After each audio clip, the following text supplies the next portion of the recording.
Do you agree with Deebo Samuel that Brock Purdy is an MVP candidate or should be one?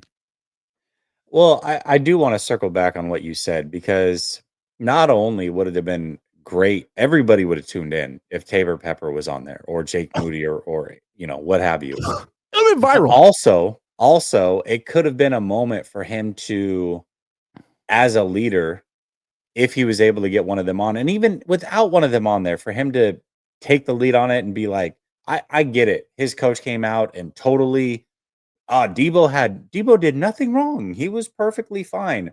But you still could have come out and said, hey man, as a leader of this team, I definitely I got to hold myself more accountable. And that's not how I wanted things to go down. But, I was just trying to be a leader in that moment. And maybe I got a little sideways. Like, that was an opportunity for him to kind of own his side of it and be a leader. And he didn't do either of those things. So for me, I thought it was a missed opportunity.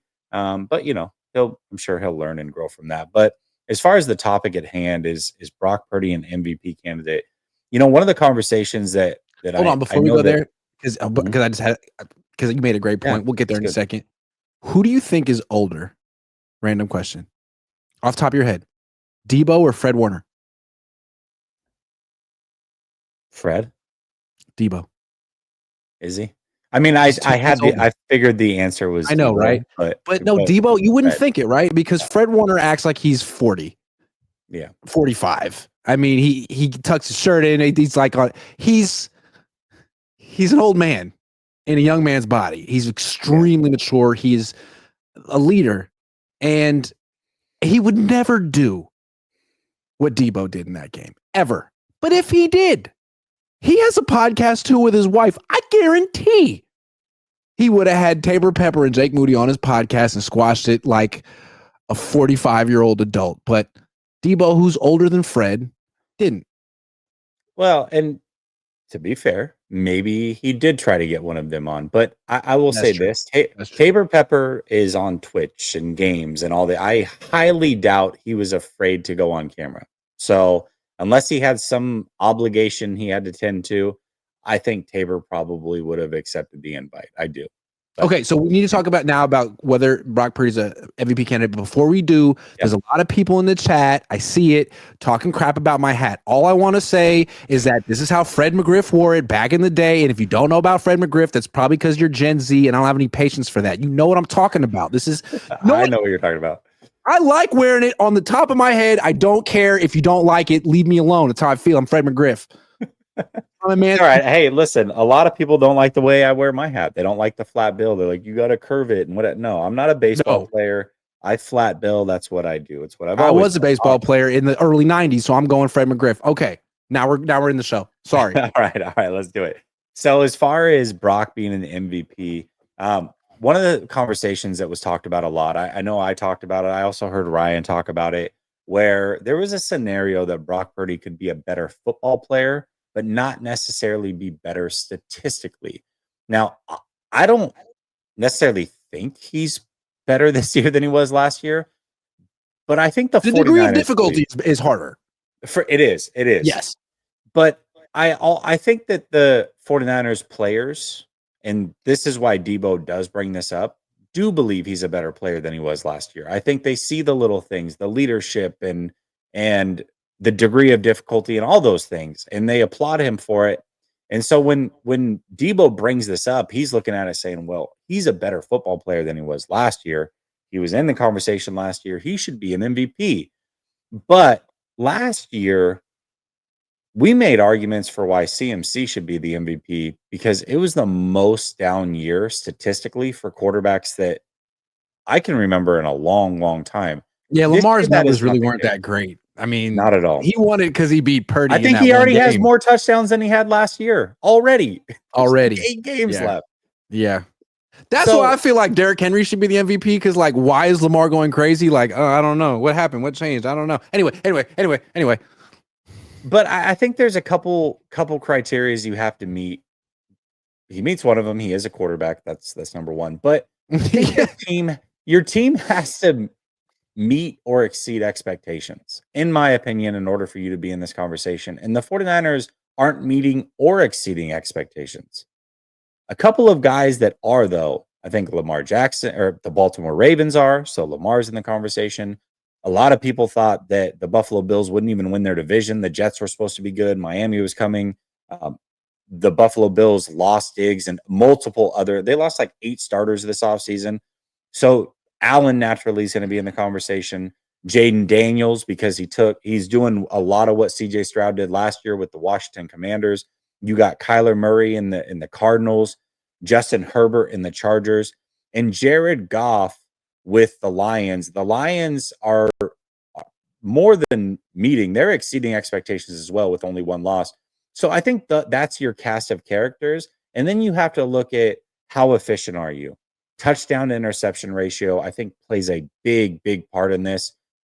Lamar, real quick. Lamar, 26-6 touchdowns to turnovers. Allen, 21-6. Jaden, 13-2. Kyler, 16-6. Herbert, 12-2. Goff is the worst of them all at 16-9, but Brock is even worse than him at 15-9. So I don't think Brock checks any of the boxes to be a league MVP. I do think there's a scenario, though, where you could argue that he is better than last year, or the team could view him as better than last year. Yeah. I just want to talk about Derrick Henry for 10 minutes.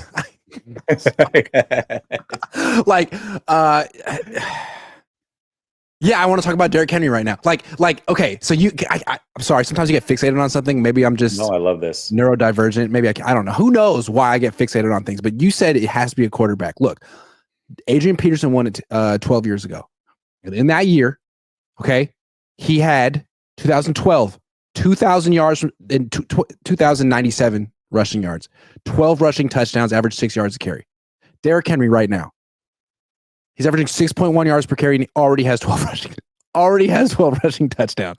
He may or may not get to 2,000, but if that was an MVP season from Adrian Peterson, anyway, that's how I feel.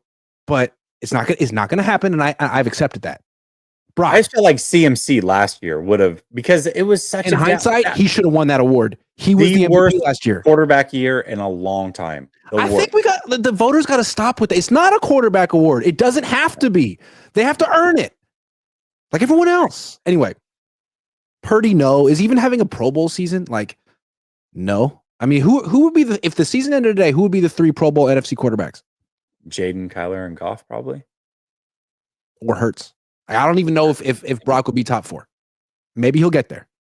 And so the question is, we've seen Brock with Christian McCaffrey.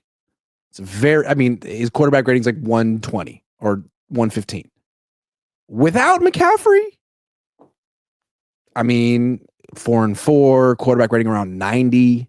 He's a good quarterback. He's a hell of a quarterback.